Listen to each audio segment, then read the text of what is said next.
ما تراه أمامك الآن أضيق منزل في العاصمة البريطانية لندن، وهذا المنزل الفريد من نوعه مؤلف من 5 طوابق، وعرضه 1.7 متر فقط.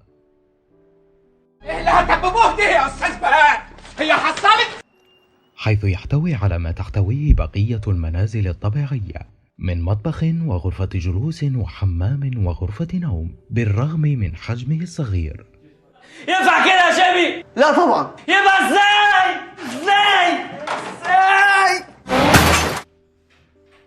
ويتمتع المنزل بموقع مميز يوفر إطلالة خلابة على أسطح المنازل والمداخن غرب لندن.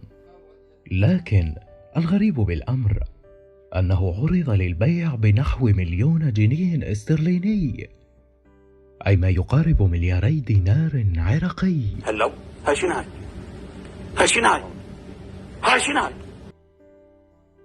وبالنسبة لسمسار العقار، أي ما يعرف عندنا بالدلال، عن المنزل الذي تم بناؤه في نهاية القرن 19 أو بداية القرن 20، فقد قال أنه يشكل جزءا فريدا من تاريخ لندن وجزءا من سحر لندن، بالإضافة إلى إرثه التاريخي.